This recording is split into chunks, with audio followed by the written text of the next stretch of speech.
রাদিয়াল্লাহু তাআলার ঈমান আর তাদের ইসলাম। আর আমরা ইসলাম তো পাইছি একেবারে সহজের মাধ্যমে। এই জন্য মুহতারাম হাজিরিন, ইসলামটা যদি কিভাবে আসছে, যদি শুরু থেকে আপনি কারবালার ইতিহাসও যদি বলতাম, তাহলে আপনারা বুঝতেন যে আসলেই কারবালার ইতিহাস, ইসলামটা কিভাবে নবী মুহাম্মদ রাসূলুল্লাহ সাল্লাল্লাহু আলাইহি ওয়াসাল্লামের পরে পর্যায়ক্রমে 4-5 জন খলিফার পরে এ পর্যন্ত আমরা কিভাবে পাইছি। হুসাইন রাদিয়াল্লাহু আনহুকে নবীজি এতটাই ভালোবাসতেন, নিজের নাতি নাতনির জন্য সে নিজে সাহাবায়ে কেরামের জন্য, নিজের নাতির জন্য মানুষের ইহুদিদের বালতিয়ে নিজে কাজ করছেন। নাতিদেরকে কেমন মহব্বত করছেন। তো হুসাইন রাদিয়াল্লাহু আনহু যখন কারবালার ময়দানে গেছেন, এক ফোঁটা পানি চাইছেন, এদিকে 32 জন মহিলা আর 40 জন ছেলে যুবক। আস্তে আস্তে যুদ্ধ শুরু হয়ে গেল। 1 মাস অতিক্রম হওয়ার পরে 9 জিলহজ শেষ, 10 জিলহজ মাসের মধ্যে আপনার 40 জন সাহাবীকে উবাইদুল্লাহ ইবনে জিয়াদের লোকেরা তারা শহীদ করে দিয়েছে। আল্লাহু আকবার জোরে বলেন। শুধু বাকি আছে কে? মহিলা 32 জন, আর বাকি আছে কে? হুসাইন রাদিয়াল্লাহু আনহু। তো হুসাইন রাদিয়াল্লাহু আনহু যখন মাগরিবের সময় গনিয়ে আসছে, তিনি তরবারি হাতে নিয়ে 6000 কাফেলার সাথে একা যুদ্ধ করতে, বীর বিক্রমে যুদ্ধ করতেছেন। যুদ্ধ করতে করতে এদিকে 1 মাস হয়ে গেছে, একটা খেজুর খাইছে, 2টা খেজুর খাইছে, অনেক লং টাইম সময় একটা পানিও পায় নাই, খেজুরও পায় নাই, খিদার তাড়নায় সে মাগরিবের মুহূর্ত সময় দিয়ে জমিনে পড়ে গেছে। নির্মম ভাবে উবাইদুল্লাহ ইবনে জিয়াদের এক বিধর্মী ইহুদি মুসলমান মুনাফিক, সে আয়েশা হুসাইন রাদিয়াল্লাহু আনহুর বুকে চড়ে বসে এমন ভাবে আঘাত করছে, মাথাটাকে আলাদা করে ফেলছে, বুকের মধ্যে শত শত ছুরি দিয়ে আঘাত করছে, করে হুসাইন রাদিয়াল্লাহু আনহুর দেহকে ছিন্ন বিচ্ছিন্ন করে ফেলছে। নাউজুবিল্লাহ তুলে বলে। তারপরেও হুসাইন রাদিয়াল্লাহু আনহু বলে গেছেন, আমি মুহাম্মদের নাতি কথা দিয়ে গেলাম, আমি যতক্ষণ পর্যন্ত আমার জান থাকবে ততক্ষণ পর্যন্ত আমি জিয়াদকে কখনোই আমি মেনে নিব না। কারণ জিয়াদ তো মুশরিক ছিল, মুনাফিক হয়ে গেছে।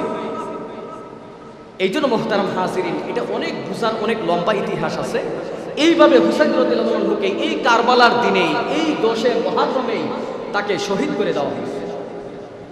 এই জন্য মুহতারাম হাজিরিন, ইসলামের জন্য আজকে একটা গুলিও খাইতে হয় না, ইসলামের জন্য একটা আঘাতও খাইতে হয় না। ইসলামের ডাক আসলে আমরা বাবার আরো বলি, এই আজকে গরিব ঘর থেকে বের হওয়া যাবে, ঠিক না? বেশি বলে তারাও মুসলমান ছিল, আমরাও মুসলমান, তাহলে তাদেরও ঈমান ছিল, আমরাও ঈমান আনছি। তাহলে পার্থক্য করেন, আমাদের স্থান কোথায় হবে, তাদের স্থান কোথায় হবে। এই জন্য মুহতারাম হাজিরিন, সময় একটু বেশি নিলাম, রাগ করছেন। বৃষ্টি যেহেতু হচ্ছে, মুসল্লি অনেকেই আসা দেরি করছে, এর জন্য এই সময় দেরি করলাম। আর আরেকটা এলান করে দেই, আমরা প্রতি জুমায় ইনশাআল্লাহ 15-এর মধ্যেই আমাদের বয়ান শেষ করব, 1 নম্বর। দ্বিতীয় নম্বর হচ্ছে, আমরা যদি 12টা 12:30 থেকে বয়ান শুরু করি, যারা আসবেন নামাজ পড়তে আসবেন, একটু আগেই চলে আসি।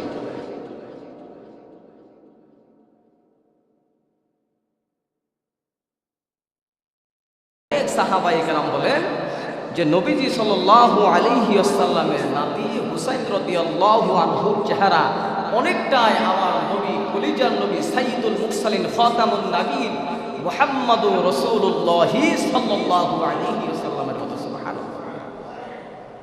এই জন্য মুহতারাম হাজিরিন, আজকে এই 10 মুহররমের দিনে অনেক মানুষ দেখবেন হাই হুসাইন, হাই হাসান বলে নিজের শরীরে আঘাত করবে, নিজের শরীর কাটবে। আজকের এই দিন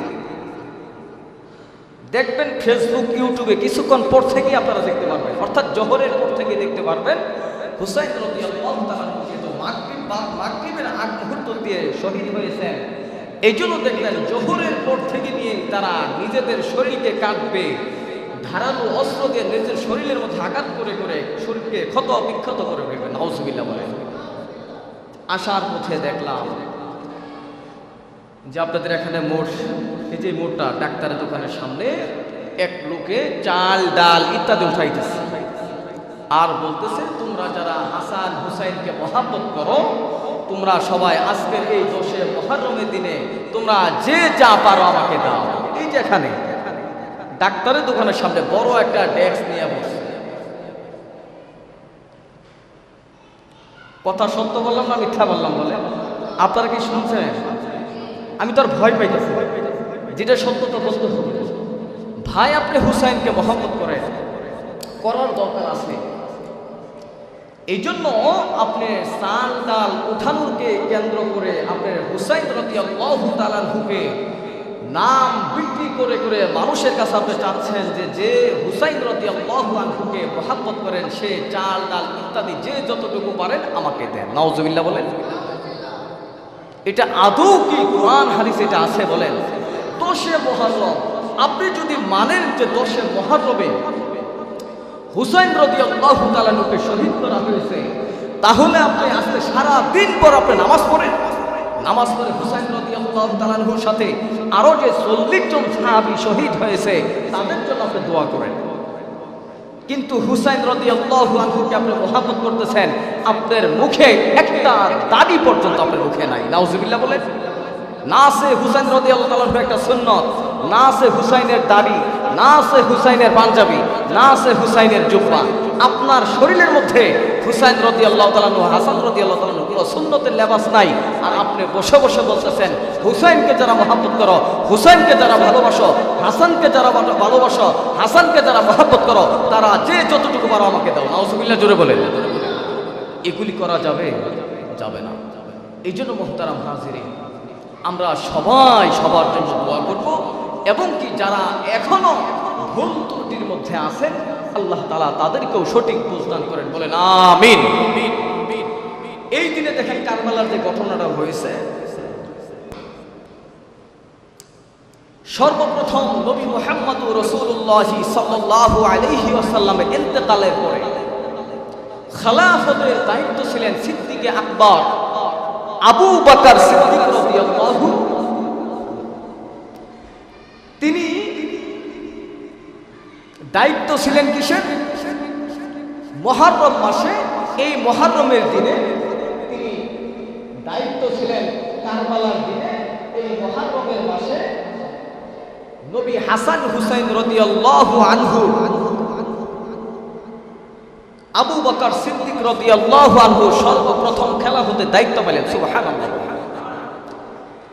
এরপরে আবু বকর রাদিয়াল্লাহু আনহু তিনি ইন্তেকাল হয়ে গেল, তারপরে হযরতে ওমর রাদিয়াল্লাহু আনহু খেলাফতের দায়িত্ব পেলেন। সুবহানাল্লাহ বলেন। হযরত ওমর ফারুক রাদিয়াল্লাহু আনহু দুনিয়া থেকে চলে গেলেন, খেলাফতের দায়িত্ব পেলেন হযরতে উসমান গনি রাদিয়াল্লাহু আনহু, যিনাকে জিন নুরাইন বলা হয়, দুইটা নূরের অধিকারী। সুবহানাল্লাহ জোরে বলেন।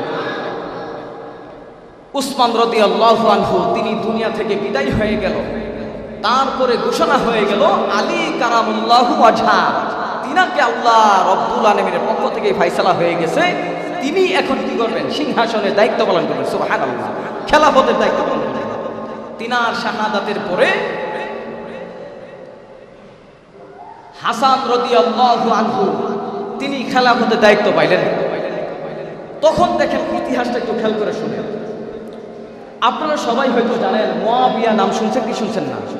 নবীজির একেবারে কাছের সাহাবীর নাম হচ্ছে মুয়াবিয়া রাদিয়াল্লাহু আনহু। তিনি নবীজির একেবারে কাছের সাহাবী।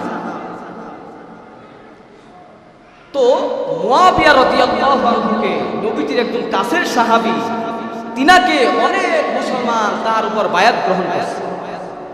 নবীজির নাতি হাসান রাদিয়াল্লাহু আনহুর উপরও কিছু মুসলমানে বায়াত গ্রহণ করছে, মদিনার কিছু লোক। দুইটা গ্রুপে তখন বিভক্ত হয়ে গেল। বিভক্ত হওয়ার পরে হাসান রাদিয়াল্লাহু তাআলা তিনি পেরেশানিতে পড়ে গেলেন। দিনে দিনে যদি এভাবে মুসলমানের মধ্যে বিভক্ত হয়ে যায়, তাহলে তো ইসলাম মুশরিকেরা তার মধ্যে ফায়দা অর্জন করবে। এটা চিন্তা করে হাসান রাদিয়াল্লাহু আনহু স্বেচ্ছায় একটা মন্ত্রীর দায়িত্ব ছেড়ে দিলেন। সুবহানাল্লাহ জোরে বলেন। দেখেন এটা বড় একটা নিয়ামত কিনা বলেন? বড় একটা। যে একবার সরকারি দায়িত্ব পায় সে কি সহজে সিংহাসন থেকে নামতে চায় বলেন? মানুষের স্লোগান দেয়, তুমি যদি আজকে বিকাল পর্যন্ত, বিকালের মধ্যে যদি সিংহাসন থেকে না নামো, তোমাকে টেনে হেসড়ে নামাবো, তারপরেও সিংহাসন ছাড়তে রাজি। কিন্তু হাসান রাদিয়াল্লাহু তাআলা তিনি জানতে পারলেন যে আমি যদি, কিছু সংখ্যক মুসলমান আমার উপর বায়াত গ্রহণ করছে, কিছু সংখ্যক মুসলমান মুয়াবিয়া রাদিয়াল্লাহু আনহুর উপর বায়াত গ্রহণ করছে, এভাবে যদি মুসলমানেরা চলতে থাকে তাহলে মুসলমানদের মধ্যে বিভক্ত সৃষ্টি হয়ে যাবে, বিশৃঙ্খলা সৃষ্টি হবে।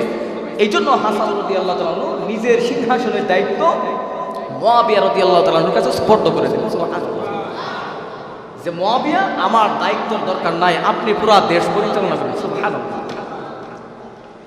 ঘটনাক্রমে মুয়াবিয়া রাদিয়াল্লাহু আনহু তিনি যখন দায়িত্ব পালন করতেছেন, পুরা দেশের আনাচে কানাচে যত মানুষ ছিল সবাই ইসলামের মধ্যে সারিবদ্ধ হয়ে চলে আসলেন, সবাই। তো ইসলাম এমনভাবে পরিচালনা হতেছিল ওই জমানার মধ্যে পৃথিবীর আনাচে কানাচে পর্যন্ত ইসলামের দাওয়াত পৌঁছে গেছে। অর্থাৎ দেশের মধ্যে এত সুন্দর শৃঙ্খলাভাবে দেশ পরিচালনা করেছিলেন মুয়াবিয়া রাদিয়াল্লাহু আনহু। তো ওই সময়ের মধ্যে সাহাবীদের মধ্যে হযরত আব্বাস রাদিয়াল্লাহু আনহু জীবিত ছিলেন। অনেক সাহাবীর মধ্যে অনেক সাহাবী, যোগ্য সাহাবী ছিলেন, তারা তখন জীবিত ছিলেন। তাকওয়ার লাইনে তারা এক নাম্বার ছিল। কিন্তু মুয়াবিয়া রাদিয়াল্লাহু তাআলা আনহু তিনি অনেক সময় চিন্তা করে দেখলেন যে আমার ইন্তেকালের পরে কাকে এই খেলাফতের দায়িত্ব দেওয়া যায়, খেলাফতের দায়িত্ব কাকে দিব। তো মুয়াবিয়া রাদিয়াল্লাহু তাআলা আনহু তিনার যেখানে বারবার আসতেছে, তিনার ছেলেকে দায়িত্ব দিলেন, ইয়াজিদকে দায়িত্ব দিলেন। তিনার ছেলের নাম কি বলেন? ইয়াজিদকে দায়িত্ব দিলেন। কিন্তু ইয়াজিদ কিন্তু মুসলমান ছিলেন। ইয়াজিদের অনেক উলামায়ে কেরাম বলেন, মুহাদ্দিসিনে কেরাম বলেন, ইয়াজিদের ভিতরে দেশ পরিচালনা করার মতো তার ক্ষমতা ছিল, কিন্তু তার ভিতরে বেশি একটা তাকওয়া ছিল না। অন্যান্য সাহাবীদের মধ্যে দেশ পরিচালনা করার যোগ্যতা অনেকটাই কম ছিল, কিন্তু তাকওয়া বেশি ছিল। তো মুয়াবিয়া রাদিয়াল্লাহু তাআলা আনহু তিনি চিন্তা করলেন যে এই বর্তমান সময়ের মধ্যে যদি দেশকে ঠিক রাখতে হয় তাহলে ইয়াজিদের উপর দায়িত্ব দিতে হবে, কারণ ইয়াজিদের দেশ চালানোর মতো ক্যাপাসিটি বেশি ছিল। তো সাহাবায়ে কেরাম একমত হয়ে গেল যে না, তাহলে ইয়াজিদকে কি করা হোক, দায়িত্ব দেওয়া হোক। ইয়াজিদের উপর কিছু সাহাবায়ে কেরাম ইবনে আব্বাস রাদিয়াল্লাহু আনহু সহ বায়াত গ্রহণ করেন। কিন্তু হুসাইন রাদিয়াল্লাহু তাআলা আনহু তিনি মত পেশ করলেন যে ইয়াজিদের ভিতরে কি নাই, তাকওয়া নাই। ইয়াজিদের থেকে অনেক বড় সাহাবী আমাদের এই মদিনার মধ্যে আছে, আমরা পরামর্শ সাপেক্ষে দরকার পড়লে এদেরকেও সিদ্ধান্ত দিতে পারি। এই ভেবে একটা বিশৃঙ্খলা সৃষ্টি হয়ে গেল। বড় সাহাবায়ে কেরাম যারা ছিল তারাও মত পেশ করছে যে ইয়াজিদের মধ্যে কি নাই, তাকওয়া নাই। যার ভিতরে তাকওয়া নাই সে যে কোনো মুহূর্তে দিন থেকে সরে যেতে পারে। এইভাবে চলতেছে। হুসাইন রাদিয়াল্লাহু তাআলা আনহুর কাছে মদিনার কিছু সাহাবায়ে কেরাম হুসাইন রাদিয়াল্লাহু তাআলার কাছে আসা সুপর্দ হইলেন। হুসাইন, যেই সিংহাসনের দায়িত্ব আপনার নানা ছিল, যেই সিংহাসনের দায়িত্ব আবু বকর সিদ্দিক রাদিয়াল্লাহু তাআলা আনহু ছিল, যেই সিংহাসনের দায়িত্ব ওমর ছিল, যেই সিংহাসনের দায়িত্ব আপনার বাবা আলী ছিল, অতএব আপনি আবার এই খেলাফতের দায়িত্ব আপনি নেন, আপনার উপর আমরা বায়াত গ্রহণ করি। সুবহানাল্লাহ।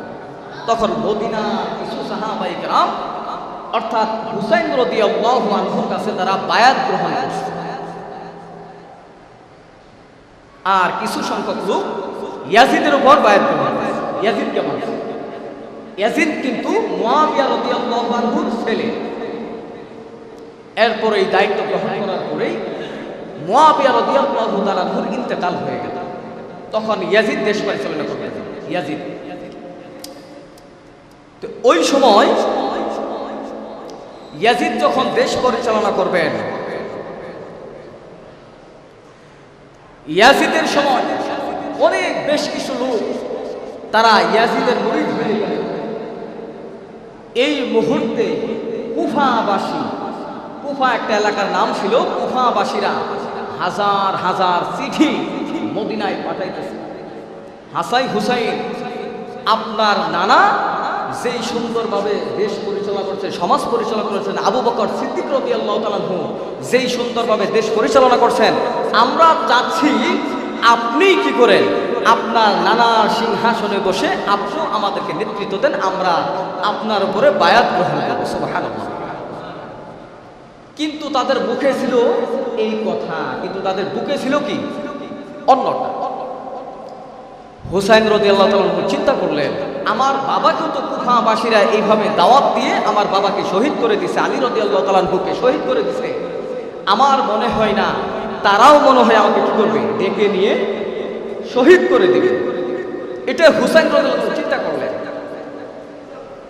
ওই সময়ের মধ্যে বড় বড় বেশ কিছু সাহাবায়ে কেরাম ছিল, তারা হুসাইন রাদিয়াল্লাহু তাআলা আনহুকে বললেন যে আপনি কোথায় যাচ্ছেন। হুসাইন রাদিয়াল্লাহু তাআলা এক সময় সিদ্ধান্ত নিলেন, আমি আপাতত, তিনার দিলের চিন্তা হচ্ছে যেহেতু কুফাবাসীরা আমারে হাজার হাজার বার ডাকতেছে, তারা দিন থেকে সরে যাইতেছে ইয়াজিদের কারণে, আর আমি যদি আমার নানার দায়িত্ব নেই সমস্যাটা কোথায়।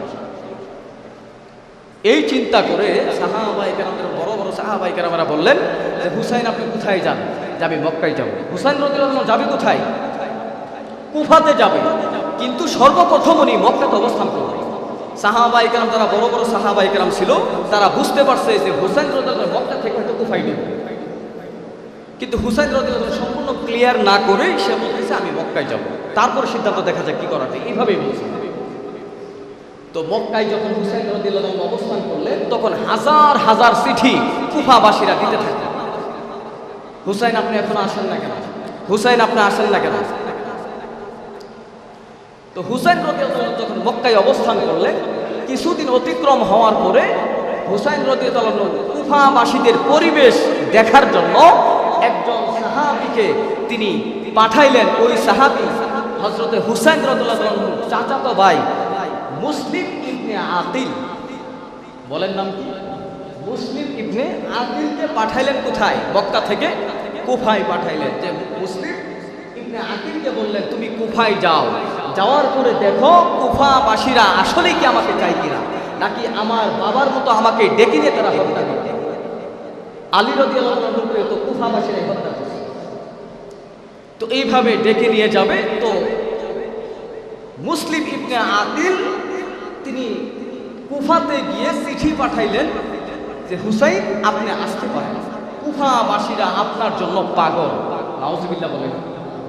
আকিলও বুঝতে পারেন, তো কুফাতে চলে গেলেন। যাওয়ার পরে হুসাইন রাদিয়াল্লাহু তাআলা আর বুঝতে বাকি রইল না, তাহলে অবশ্যই কি কুফাবাসীরা আমাকে চাচ্ছে। 12,000 লোক, কয় হাজার লোক? 12,000 লোক কি সাধারণ কথা বলে? 12,000 লোক হুসাইন রাদিয়াল্লাহু তাআলাকে চাচ্ছে, তাকে তার উপর বায়াত গ্রহণ করে। সুবহানাল্লাহ। তো এরপরে ইয়াজিদের কাছে মুয়াবিয়া রাদিয়াল্লাহু তাআলার ছেলে ইয়াজিদ কিন্তু মুসলমান ছিল, কিন্তু মুনাফিক হয়ে গেছে। কি হয়ে গেছে? মুনাফিক। তো ইয়াজিদের কাছে এই সংবাদ পৌঁছে হুসাইন রাদিয়াল্লাহু তাআলা একজন লোককে কুফাতে পাঠাইছে, যার নাম হচ্ছে মুসলিম ইবনে আকিল। আকিলকে এখানে পাঠাইছে। এখন ইয়াজিদ চিন্তা করলেন, যেহেতু মুসলিমকে পাঠাইছে কুফাতে, তিনি তখন কুফার মধ্যে গভর্নর ছিলেন অন্য এক সাহাবী। তো একজন সাহাবীর নাম ছিল আব্দুল্লাহ বিন জিয়াদ, সে অন্য এলাকার গভর্নর ছিল। তো জিয়াদ ওই সাহাবীকে, অর্থাৎ সেও মুসলমান ছিল, আব্দুল্লাহ ইবনে জিয়াদকে কুফাবাসীর গভর্নর বানাই দিলেন এবং দায়িত্ব দিয়ে দিলেন যে হুসাইন রাদিয়াল্লাহু তাআলা একজন লোককে মক্কাতে কুফাতে পাঠাইছে, যার নাম হচ্ছে মুসলিম ইবনে আকিল। তাকে তুমি খুঁজে বের করো, সে কার বাসায় থাকে, কার বাসায় বসে বসে এই কুফাতে একটা কাফেলা তৈরি করে ফেলছে, যারা নাকি হুসাইনের প্রতি বায়াত গ্রহণ করবে, তাকে ধরে নিয়ে আসো, আর তারা যদি না মানে তাদেরকে হত্যা করো। তো উবাইদুল্লাহ ইবনে জিয়াদ সে সিংহাসনের ওই কুফার মধ্যে গভর্নরের দায়িত্ব পাইলেন। গভর্নরের যখন দায়িত্ব দিয়ে দিয়েছে, তখন তারা সবাই মিলে একত্রিত হয়ে ওই কুফাবাসীর মধ্যে 12,000 লোক তারা হুসাইন রাদিয়াল্লাহু তাআলার প্রতি ঈমান আনবে। ওই সুবাদে হুসাইন রাদিয়াল্লাহু আনহু তিনি চিন্তা করলেন তিনি এবার মক্কায় যাওয়া যায়, যেহেতু মুসলিম ইবনে আকিলের পক্ষ থেকে আমার কাছে কি আসছে, চিঠি আসছে যে কুফার মধ্যে কোনো সমস্যা নাই, আপনি যদি আসার চিন্তা করেন আসতে পারেন। এর মধ্যে যতগুলো লোক হুসাইন রাদিয়াল্লাহু আনহুর উপরে বায়াত গ্রহণ করবে, ওই লোকগুলোরে উবাইদুল্লাহ ইবনে জিয়াদ সবাইকে গ্রেফতার করে ফেলছে, সবাইকে হত্যা করে ফেলছে। 40 জন যারা যারা লোক এখানে ছিল, যারা বায়াত গ্রহণ করবে তাদেরকে হত্যা করছে। এবং কি একজন ব্যক্তিকে হত্যা করে কুফার যে বড় মসজিদ ছিল, মসজিদের সামনে তার মাথাটা কেটে ঝুলাই রাখছে, যাতে মানুষে মনে করে যে হুসাইনের উপর যারা বায়াত গ্রহণ করবে তাদেরকে মাথা কেটে ঝুলাই রাখা হবে। নাউজুবিল্লাহ। একজনের মাথা ঝুলাই রাখছে। এটা কে করছে? উবাইদুল্লাহ ইবনে জিয়াদ, অর্থাৎ তার নেতৃত্বে। সেও কিন্তু মুসলমান ছিল, কিন্তু মুনাফিক। এইভাবে চলতেছে। তারপরে তারা মুসলিম ইবনে আকিলকে তারা খুঁজতেছে যে এখন মুসলিমকে বাকি আছে, মুসলিমকে গ্রেফতার করে ফেলছে। গ্রেফতার করে তারাও তার মাথা আলাদা করে তাকে হত্যা করে ফেলছে। এখন হুসাইন রাদিয়াল্লাহু তাআলা আনহুর কাছে চিঠি যে পাঠাইবে যে হুসাইন আপনি কুফাতে আইসেন না, কুফাতে তারা যেভাবে আমাদেরকে বলছে কিন্তু পুরা ঘটনা কি উল্টা। এটা তো হুসাইনের কাছে খবর পৌঁছে নাই। হুসাইন রাদিয়াল্লাহু তাআলা কিন্তু বেশ কিছু কাফেলা নিয়ে রওনা হয়েছে, মূলত যুদ্ধের জন্য যায় নাই। তিনি 40 জন যুবকদেরকে নিয়ে সাথে নিয়ে, সাহাবায়ে কেরামদেরকে সাথে নিয়ে এবং 32 জন মহিলাকে সাথে নিয়ে তিনি কাফেলাকে কুফায় রওনা হয়েছে। মাঝপথে কেউ খবরও পৌঁছাইতেছে না যে কুফার অবস্থা খারাপ। মুসলিম ইবনে আকিলকে কি করে ফেলছে? হত্যা করে ফেলছে। এখন খবর পৌঁছাবে কি? হুসাইন রাদিয়াল্লাহু আনহু যখন কুফাতে পৌঁছে গেলেন, পৌঁছার পরে তাদের রূপ পুরোটাই ভিন্ন হয়ে দাঁড়ায়। হুসাইন রাদিয়াল্লাহু তাআলা আনহু যখন তাদের সীমানায়, কুফার সীমানায় যায় পৌঁছার পরে উবাইদুল্লাহ ইবনে যায়েদ তার কাফেলা নিয়ে 6000, কেউ বলছেন 6000 সৈন্যকে নিয়ে তারা দাঁড়ায় আছে। ফুরাত নদীর পাশে তারা দাঁড়ায় আছে যে এই সীমানা তাদেরকে পার হতে দিবে না। হুসাইন রাদিয়াল্লাহু আনহুকে 72 জন সাথীকে সাথে নিয়ে হুসাইন রাদিয়াল্লাহু আনহু রওনা হয়ে গেছেন। কুফাবাসীর তখন কাছে কাছে চলে গেছে। কুফাবাসীদের মধ্যে এমন ভয়ঙ্কর অবস্থা হয়েছে, এটা হুসাইন রাদিয়াল্লাহু আনহু জানতেন না। যখন কুফার পাশে পৌঁছে গেছেন, ফুরাত নদীর পাশে পৌঁছে গেছেন, এমন সময় দেখেন আব্দুল্লাহ ইবনে যায়েদের কিছু সংখ্যক কাফেলার লোকেরা, সৈন্যরা দাঁড়ায় আছে। হুসাইনকে সীমানা ক্রস করতে দিবে না। হুসাইনকে বলতেছেন, হুসাইন আপনাকে আমরা কুফাতে ঢুকতে দিব না। হুসাইন রাদিয়াল্লাহু আনহু আশ্চর্য হয়ে গেছে। আমাকে মুসলিম ইবনে আকিল চিঠির মাধ্যমে বলে দিয়েছে, হুসাইন আপনি আসেন, কুফার মধ্যে কোনো সমস্যা নাই। কুফাবাসীরা আপনার কাছে বায়াত গ্রহণ করার জন্য অপেক্ষা করতেছে। আর এখানে আসার পরে দেখি পুরা ঘটনাই তো উল্টা। আব্দুল্লাহ যায়েদ তিনি কুফার মধ্যে নেতৃত্ব দিতেছেন, কুফার মধ্যে কাউকে ঢুকতে দিবে না। উবাইদুল্লাহ ইবনে জিয়াদ বলতেছেন, হুসাইন আমার জীবনের, আমার শক্তি থাকতে, জীবন থাকতে আপনি হুসাইনকে সীমানা ক্রস করতে দিব না। নাউজুবিল্লাহ, জোরে বলে। তারা মুহররম জিলহজ মাসের 8 অথবা 9 তারিখে তারা রওনা হয়েছে মদিনা থেকে। হুসাইন রাদিয়াল্লাহু আনহু 8 জিলহজে কুফার উদ্দেশ্যে রওনা হয়ে গেছে। তো ওই সীমানাতেই তাদের খাবার শেষ হয়ে গেছে। প্রায় 1 মাস 2 দিনের মতো ওই কুফার ওই সীমানায় তাদের 70-72 জন কাফেলা নিয়ে সেখানে অবস্থায় ছিলেন, খেয়ে না খেয়ে। 1 মাস অতিক্রম হয়ে গেছে। খাবার যন্ত্রণায় শিশুগুলো কান্না করতেছে, আবার তাদের ক্ষুধার তাড়নায় তাদের সন্তানগুলো কান্না করতেছে। তারা যেই খাবারগুলো নিয়ে গেছিলেন ওই খাবারগুলো শেষ হয়ে গেছে। এই জন্য হুসাইন রাদিয়াল্লাহু আনহু তাদের কাছে খবর পৌঁছে দিয়েছেন, ও উবাইদুল্লাহ ইবনে জিয়াদ, তুমি যদি আমাদেরকে খাবার বন্ধ করে দাও সমস্যা নাই, কিন্তু আমাদের ফুরাত নদী থেকে কিছু পানি খাবার জন্য অপশন দিয়ে দাও। যে ক্ষুধার তাড়নায় আমাদের বাচ্চাগুলো কান্না করতেছে, চিল্লাইতেছে, এই ফুরাত নদী থেকে আমার সন্তানগুলো যেন সাহাবীরা যেন একটু পানি পান করতে পারে। আল্লাহু আকবার জোরে বলে। এই কথাটা শোনার পরে উবাইদুল্লাহ ইবনে জিয়াদ সে বলতেছে, না না, তোমাদেরকে খাবার দেওয়া যাবে না, তোমাদেরকে পানিও পান করাইতে দেওয়া যাবে না। এইভাবে তাদের 1 মাসের মতো অতিক্রম হয়ে গেল। সন্তানগুলো ক্ষুধার জন্য কান্না করতেছেন, ক্ষুধার জন্য চোখের পানি ফেলাইয়া কান্না করতেছেন। সন্তানগুলো তাদের বাবাকে বলতেছেন, বাবা, ক্ষুধার তাড়নায় আমরা কষ্ট পাচ্ছি, সহ্য করতে পারতেছি না। বাবা, তোমার কাছে খাবার চাই না, খাবার চাই না, যদি সম্ভব হয় একটু ফুরাত নদী থেকে একটু পানি, 1 ফোঁটা পানি পান করাও। এই সন্তানগুলো চিল্লাইতেছে, কান্না করতেছে। সাহাবায়ে কেরাম হুসাইন রাদিয়াল্লাহু আনহুর সাথে 72 জন যে লোক ছিল, তাদের সাথে যেই খাবারগুলো ছিল 1 মাসের মধ্যে তাদের খাবারগুলো ফুরাই গেছে, তাদের কাছেও খাবার নাই। তাদের কাছে যে পরিমাণ পানি ছিল, পানিগুলো শেষ হয়ে গেছে।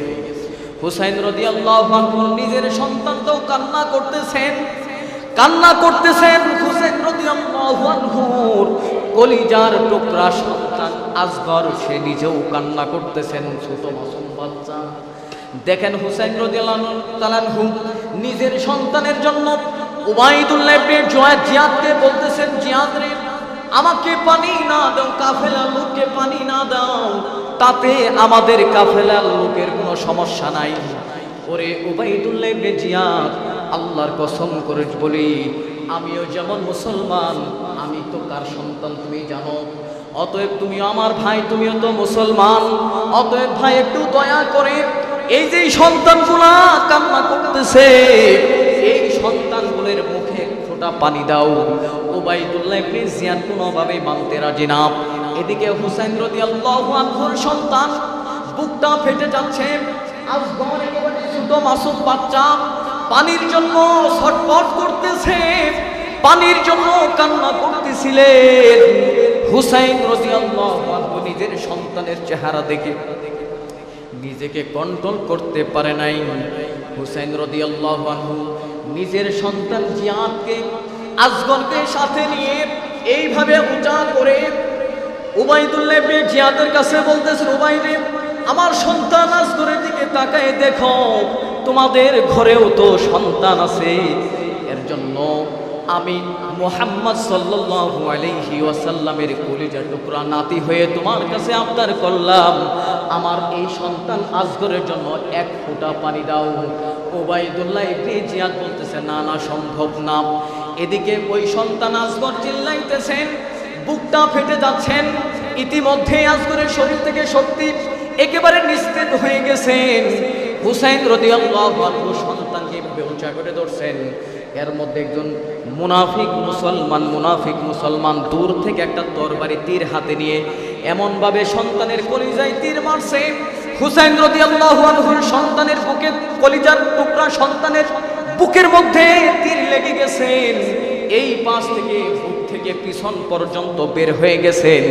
এমন সন্তানের কলিজা থেকে, শরীর থেকে এত পরিমাণ রক্ত ফিনকে দিয়ে বের হইতেছে। বাবার শরীর থেকে এবারে, বাবার শরীর রক্তমাখা, মাথা থেকে নিয়ে পা পর্যন্ত একেবারে ফিনকি দিয়ে রক্ত বের হইতেছে। বাবার শরীরটা রক্ত দিয়ে একেবারে জারজা হয়ে গেছে। সন্তান কিছুক্ষণের মধ্যেই এই সন্তান শাহাদাত বরণ করছেন। সুবহানাল্লাহ, জুড়ে বলেন। এই সন্তান দুনিয়া থেকে চলে গেছে। হুসাইন রাদিয়াল্লাহু আনহু বলতেছেন, আল্লাহ, আমার এই মাসুম সন্তানের কি অপরাধ ছিল? ও আল্লাহ, আমার সন্তান 1 ফোঁটা পানির জন্য যেমন কাতরাইতেছিলেন, আল্লাহ, আমার সন্তান যেহেতু ফুরাত নদী থেকে 1 ফোঁটা পানিও পায় নাই, আল্লাহ, আমার সন্তানের জন্য কাল কিয়ামতের ময়দানে আমার নানা মুহাম্মাদুর রাসূলুল্লাহ সাল্লাল্লাহু আলাইহি ওয়াসাল্লামের 2 হাতে হাউজে কাউসার থেকে আমার সন্তানকে পানি পান করাইবেন। আল্লাহু আকবার, জোরে বলে।